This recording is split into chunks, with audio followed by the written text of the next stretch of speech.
Hello दोस्तों, स्वागत है आपका हमारे यूट्यूब चैनल में। दोस्तों, ये रिश्ता क्या कहलाता में आ गया है बड़ा ट्विस्ट। जैसा कि आप लोग जानते हैं, यहाँ पर अरमान और अभीरा के घर वापस लौटने की सभी लोग तैयारी कर रहे हैं, क्योंकि दादी सा और सभी लोग यही चाहते हैं कि अरमान और अभीरा हमेशा के लिए घर में रहें और पोदार फॉर्म को ज्वाइन कर लें। लेकिन दादी सा को ये पता चल जाती है बात कि वो लोग अपना बेबी होने के बाद ये पोदार हाउस छोड़कर चले जाएंगे। तो उन लोगों से ज़्यादा उम्मीदें मत पालो। वो विद्या से ये भी बोलती है और वो संजय से भी ये सब कुछ बोलती है दादी सा। लेकिन यहाँ पर सभी लोगों को ऐसा लगता है कि नहीं, ऐसा कुछ भी नहीं होगा। अरमान और अभीरा अब हमेशा के लिए यहाँ पर रहेंगे।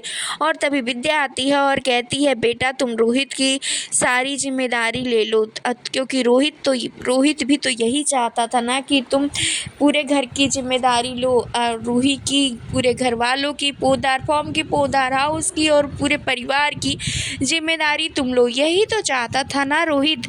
और अगर तुम इतने छोटे से बिजनेस को करोगे तो इतनी बड़ी बड़ी बातें कैसे कर पाओगे। ये सब विद्या अरमान को समझा रही होती है और अरमान कहीं ना कहीं समझ भी जाता है कि वो जो भी उसका बिजनेस है वो स्टार्टअप है, तो उसको रन करने में काफ़ी समय जाएगा और पोद्दार हाउस की जिम्मेदारियां बहुत बड़ी हैं। तो वो पोद्दार फॉर्म को ज्वाइन करने के लिए दादी सा भी जब कहती हैं कि पोद्दार फॉर्म को ज्वाइन कर लो और उसमें रोहित की जगह ले लो, तभी अरमान कहता है कि मैं सोचूंगा। वीरा भी कहती है बहुत बड़ी जिम्मेदारी है, अरमान सोच कर ही बताएगा। लेकिन जब विद्या बहुत कुछ समझाती है पूरे घर वालों को, तभी अरमान कहता है, मैंने सोच लिया, मैं रोहित की जिम्मेदारी उठाने के लिए तैयार हूँ। लेकिन मेरी दो शर्तें हैं। पहली शर्त तो ये है कि अभीरा को उस फॉर्म में वापस वकील के हैसियत से लिया जाए, लेकिन जिस पोजीशन पे वो पिछली बार थी उस पोजीशन पर वो नहीं रहना चाहिए, उसका पोजीशन बढ़ना चाहिए। और मेरी जो सेकंड डिमांड है उसमें ये है कि अभीरा को बहुत ही इज्जत के साथ उसको वहाँ पर एक अच्छा केबिन दिया जाए और अच्छे ओहदे पर किया जाए, क्योंकि अगर फूफा सा उसके कैरियर में टांग नहीं अड़ाए होते तो आज वो किसी भी बड़े फॉर्म को चलाने के काबिल है।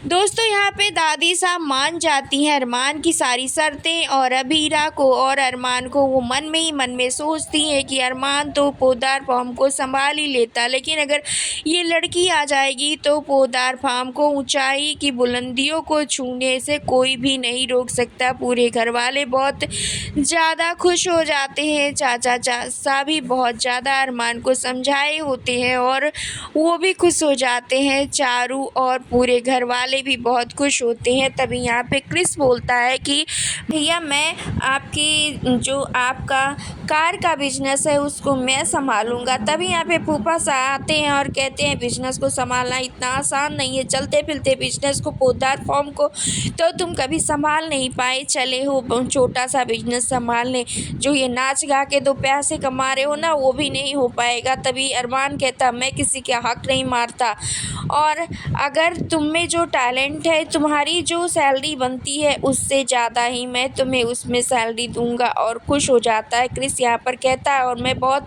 अच्छे से तुम्हें सिखाऊंगा भी। और रूही भी यहाँ पे अभीरा पहले मना करती है, कहती है मैं दादी सा को गन पॉइंट पे रख कर नहीं काम करना चाहती, उनको नहीं गन पॉइंट पे रख के मनाना चाहती कि मुझे पोदार फार्म में वापस लें। बहुत कुछ यहाँ पे अभीरा कहती है, लेकिन तभी यहाँ पे अरमान कहता है, अभीरा तुम इसके लायक हो कि ये लोग तुम्हारी कदर करें। और तभी वहाँ पे दादी सा सारी शर्तें मान जाती हैं और इधर पोदार फॉर्म में सभी सारे जितने भी उनके वर्कर हैं सब कहते हैं, मैं फॉर्म को छोड़कर जा रहा हूँ, मैं फॉर्म में नहीं रहना चाहता, क्योंकि कोई भी क्लाइंट अब इस फॉर्म से नहीं जुड़ना चाहते। तभी यहाँ पे चारू बोलेगी कि फॉर्म को अभी रीजॉइन करने वाले हैं अभीरा भाभी और अरमान भैया, अभी सभी क्लाइंट वापस आ जाने वाले हैं, तो आप लोग प्लीज़ मत जाएं। लेकिन सभी लोग हैरान होते हैं और कहते हैं ऐसा तो हो ही नहीं सकता। लेकिन तभी अरमान और अभीरा आते हैं और साथ में विद्या और दादी साहब भी आती हैं और अरमान अभीरा कहते हैं, हम लोग अब वापस आ गए हैं। हम लोग पोद्दार फार्म को अच्छे से संभालेंगे। सारे वर्कर मिलकर उन दोनों का बहुत अच्छे से स्वागत करेंगे दोस्तों यहाँ पर। और यहाँ पर अरमान और अबीरा कहेंगे कि अब हम सब साथ मिलकर काम करेंगे और कोई भी किसी भी क्लाइंट को हम कोई परेशानी नहीं होने देंगे, ना किसी भी क्लाइंट को हम वापस जाने देंगे। हम बहुत ही अच्छे से सारे काम को संभालेंगे। और सभी बहुत खुश हो जाते हैं और जश्न मनाते हुए फिर वहाँ से सभी लोग अपने काम में लग जाते हैं। अबीरा को एक केबिन मिलता है जिसमें वो काम कर रही होती है और तभी वहाँ पे आ जाएंगी दादी सा।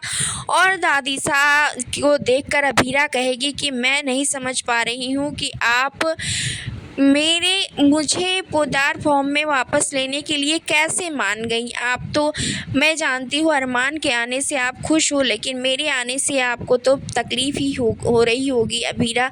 ये सब कुछ दादी सा से कहेगी। तभी दादी सा यहाँ पर बोलेंगी कि मैं ये सब कुछ नहीं जानती लड़की, देख रही हो मुझे तुमसे यही परेशानी है कि तुमने कभी अपने नाम के सामने हमारा नाम लगाया ही नहीं। ऐसा क्यों किया तुमने। तभी अबीरा कहती है मैं समझ गई आपकी जो चालाकियाँ हैं, मैं सब समझ गई। अबीरा यहाँ पर दादी सा की सारी बातें जान जाती है और वो कहती है कि आप जो भी कुछ सोच रही हैं गलत सोच रही हैं।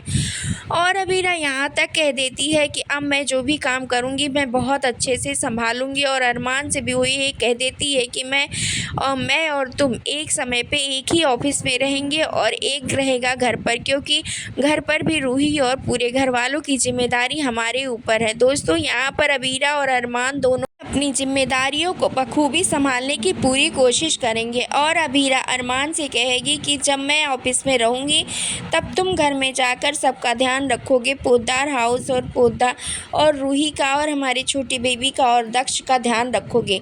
ये सब कुछ अबीरा अरमान को समझाएगी। दोस्तों अब आने वाले एपिसोड बहुत ही ज़्यादा ट्विस्ट एंड टर्न के साथ आने वाला है। आने वाला एपिसोड बहुत ज़्यादा इंटरेस्टिंग होने वाला है। तो आने वाला एपिसोड देखने के लिए आप लोग कितने ज़्यादा एक्साइटेड हो, आप लोग हमें कमेंट करके ज़रूर बताएं। और हमारे चैनल पर नए हैं तो लाइक शेयर सब्सक्राइब करना, बेल आइकन दबाना बिल्कुल मत भूलें दोस्तों। और आपको ये अपडेट कैसी लगी ये भी ज़रूर बताएं। क्या अब अरमान और अबीरा हमेशा के लिए पोद्दार फार्म में रहेंगे।